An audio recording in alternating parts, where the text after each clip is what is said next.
What's up guys, Andrew Bainey here, and on today's video I will finally be showing you guys my brand new guitar kit that I made. This is a baritone JM style kit. It's a 28-inch scale and is tuned all the way down to drop E. So that is E, B, E, A, D, G. So essentially it's an 8-string tuning minus the 2 high strings because I don't use those anyways. So this time around we're going to do things a little differently. I was thinking of showing you guys the whole build process first and then how it sounds, but I know that not everyone is interested in the full build process. So what I'm going to do is show you guys a full demo mix right now, and then we're going to go through all the specs, how exactly I finished it, what I did to it, and a big shout out to all the companies who helped me make this thing, obviously. So with that being said, the full demo mix is coming up right now. Like I said, it's in drop E. This is going straight into my interface using the Fortin Nameless Suite for the rhythm tone and the Archetype Plini for the clean tone. So I'm going to be playing a song called A Plague by my band Carcosa, and here's how it sounds.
Okay, so we're gonna go back in time to where this all started. So I got this guitar kit from Precision Guitar Kits around August.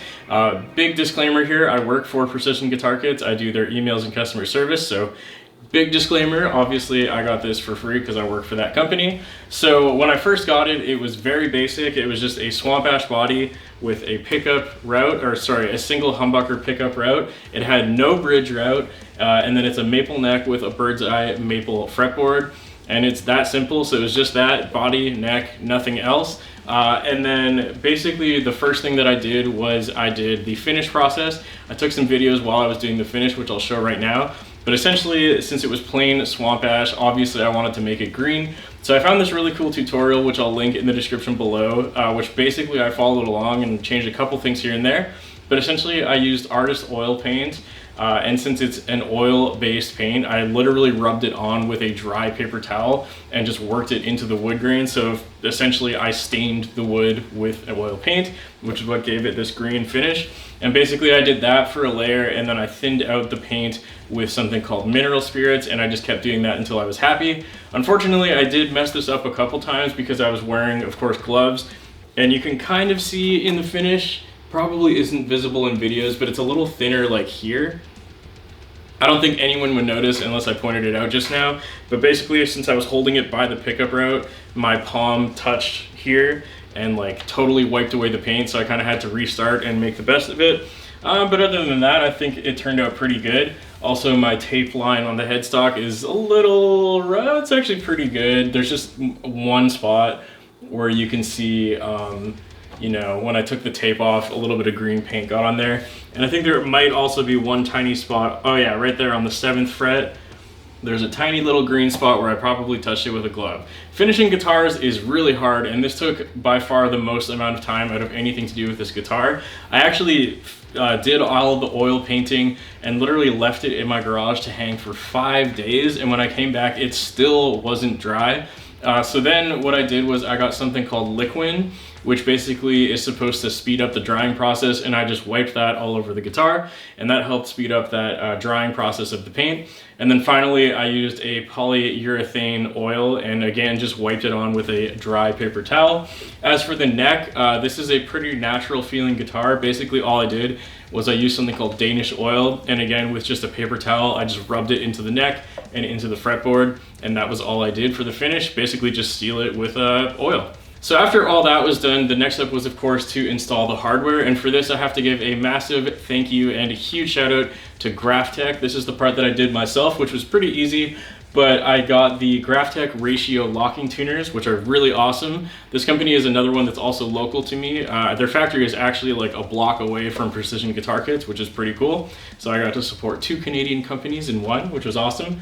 So yeah, I put those on. It was pretty easy. It comes with actually some mounting hardware to get it nice and straight, so that was actually really easy and painless. I'm always worried when I'm putting on tuning pegs that I'm gonna kind of get them wrong, and I have on other guitars, so this was nice that it was much easier to install with that guide built in, and that comes with it for free. Next up of course was the pickups. So for this time around I chose a Seymour Duncan hot P-rail, and again shout out to Seymour Duncan. I've been endorsed for them for like 2 or 3 years now. They've always been really good to me, so of course they hooked me up with this pickup. The reason I wanted to try this one is because it's kind of like a P90 and a humbucker combined, and it's also still in the shape of a humbucker, so if I didn't like it I wasn't stuck within the the P90 routing. I could just take this out and put in a normal humbucker if I wanted to, but I actually think this pickup sounds really cool. It's a little more unique than my other guitars. It's kind of like the middle ground between a P90 and a humbucker. Gives it like that tiny little extra bit of P90 bite, but still sounds nice and meaty. Yeah, I think it's pretty cool. It sounded good in the demo to me. I don't know what you guys thought. And then that of course is wired up to a single volume knob. I know some people are going to be kind of disappointing because apparently this pickup is actually pretty versatile. If you add in more switches, you can access more features that I don't have access to because I'm a simple man and I just put a volume knob. And then that is just routed to, or sorry, not routed, but wired to an output jack. And that's it. It's that simple. So of course when all that was done, there was still no bridge, so I sent it over to Evertune. Huge thank you to Evertune for doing this, but basically I shipped this guitar to them and they routed and installed the whole Evertune system, strung it up, and they even wired it for me, which they did not have to do, so that was just an extra nice thing that they did. I don't know if they do that for all customers or they just did that for me. Big thank you to Herbert over there because he talked me through the whole process. And yeah, it came out awesome. So of course, since it has the Evertune, when it came back, it was already set up in drop E and perfectly in tune, as you would expect with an Evertune. And yeah, Evertunes are awesome, man. Like I have them on a few of my solar guitars. Now I have it in this one, and I also have it in an upcoming Aristides build that I've got. So I'm pretty much sold on the Evertune hype. I think they're great. It's so nice just plugging a guitar in and not even bothering to check the tuning because you know it's 99.9% of the time already in tune. So that pretty much covers it in terms of specs and how I built this guitar kit. Of course, I had a lot of help from those companies I mentioned, which were Graphtech, Evertune, Seymour Duncan, and Precision Guitar Kits. So there's going to be links to all 4 of those companies in the description and the pinned comment below. That's pretty much all I have to say for this video. You will definitely be seeing this in more videos in the future. I think it sounds great. Let me know what you think. Is it boring that I did another green guitar? Would you want to be interested in building your own guitar kit? Do you think there's any specs that I could have or should have done differently? I don't know. Just let me know in the comments. And also, lastly, a big thank you to all my Patreon members. If you guys want audio downloads, guitar tabs, stems, or a shout out on the screen, you can find all of that over on my Patreon page. And I think that's all I gotta say. So we're gonna end this video now. Thank you guys for watching. I really appreciate it, and I'll see you next time.